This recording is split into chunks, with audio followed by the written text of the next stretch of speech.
好，其实啊，现在来讲的话，因为如果你是快筛阳，你可能就要到医院去做 PCR， 然后甚至可能要拿药等等的嘛。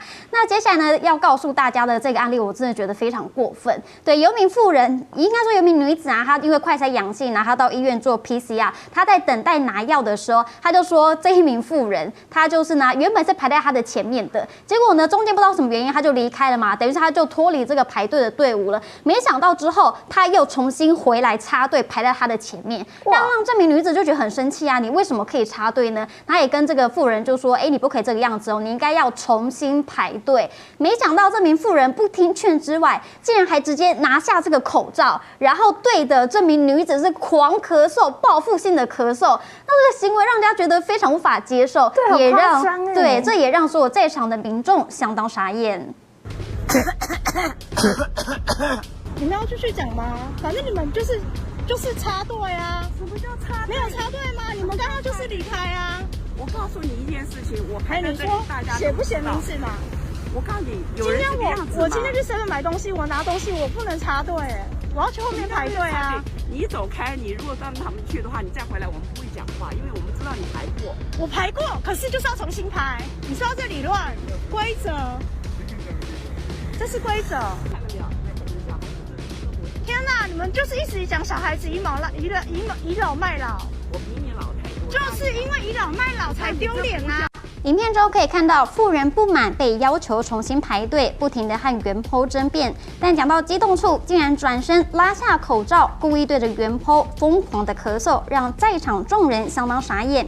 原 po 批评妇人已经是阳性确诊者，现场还有小孩经过，如果小孩因为他确诊怎么办？原 po 说他原本想要等政府开罚单完后再来爆料，但15号上午呢接到院方来电关心，称呢无法查出这个名恶意向他咳嗽的妇人是谁，因此呢也没有再联系他，让他感觉院方不愿意协助解决问题，期盼广大的网友能够协助找出这名妇人。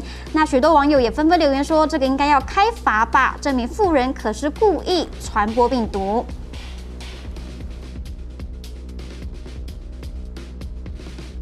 接下来是关心到疫情的新闻。那随着染疫人数的增加，那确诊者就很担心拿不到抗病毒的药物嘛。那这有医师其实就分享过去西班牙的研究发现，确诊者使用化痰药 NAC 或许可以减少死亡率。胸腔重症科医师苏一峰在脸书表示，不符合条件而拿不到抗病毒药物的人该怎么办呢？根据西班牙2万人确诊者回顾研究发现，确诊者使用化痰药 NAC 可减少40%的死亡，并且附上了2则相关报告，显示重症者使用 NAC 高剂量还能够改善血中的氧气浓度，而且这款药物在台湾相当的便宜，一颗只要2到3元，普及率相当高。但是对此，陈时中强调，当然现在指挥中心手上有些科学证据，有新的药物或特别研究，会请专家做讨论。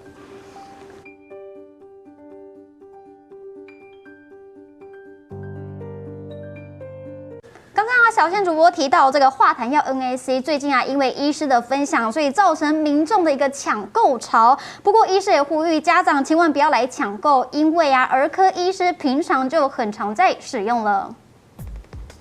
究竟化痰药 NAC 是什么呢？中山医大附设医学院的儿童急诊科主任谢宗玄在脸书发文解释 ，NAC 就是乙烯半氨酸，那儿童常用的橘子口味的化痰药粉，它很常开给病人使用，功效除了化痰之外，还可以让药粉比较好吃，让小朋友呢比较愿意吃药。那谢宗学表示，的确有看到 NAC 可能降低新冠肺炎死亡率的论文，但还没有呢向大家说明有3个原因。第一个呢是针对咳嗽的儿童，平常就已经在使用了；第二个是论文在实证医学的效力不足，觉得需要暂时停看听；第3个是担心造成不必要的抢购潮。谢宗学提醒 ，NAC 是否能降低死亡率，还需要更多的论文研究佐证。家长真的不必去抢购，因为平时儿科医师就已经很常在用了。